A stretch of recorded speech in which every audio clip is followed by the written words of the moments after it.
A restaurant worker has been convicted of the murder of teenager Rachel Manning, 11 years after her boyfriend was wrongly jailed for the killing. Shahidul Ahmed, 41, strangled and repeatedly hit the 19-year-old shop assistant with a car steering lock in December 2000 before dumping her body in undergrowth at a golf course.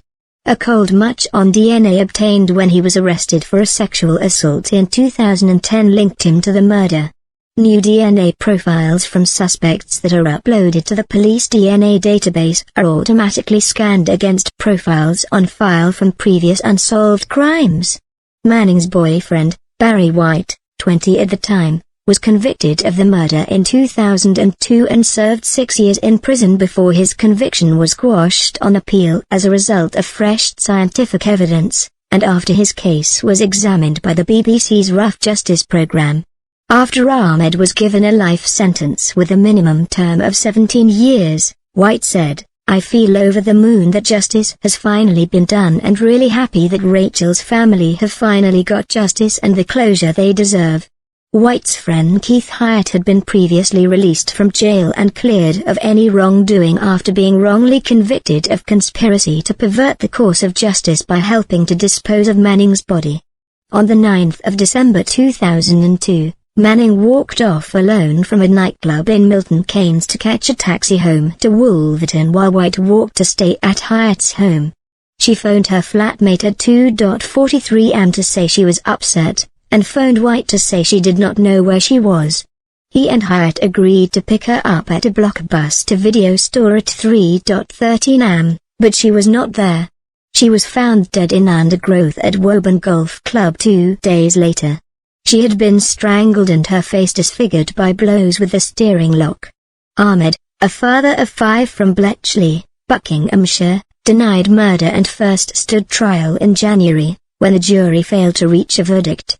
Following a retrial, a jury of 7 men and 5 women unanimously returned a guilty verdict. The jury at Luton Crown Court heard that his DNA was found on the steering lock, and that it was totally improbable that a hair found on her clothing did not belong to him.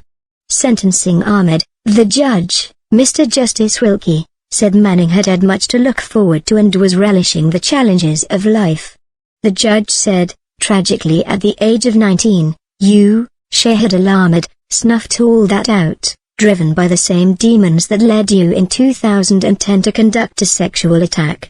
White and Hyatt had suffered the agony of being convicted and imprisoned for offenses of which they were wholly innocent, he said. "Nothing can bring back either Rachel's life or those lost years."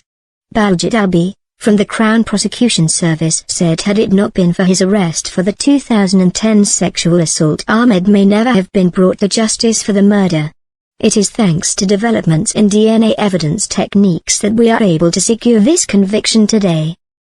The pair stood up as prosecution witnesses at Bangladeshi Ahmed's first trial earlier this year, where jurors failed to reach a verdict, and again at the retrial last month.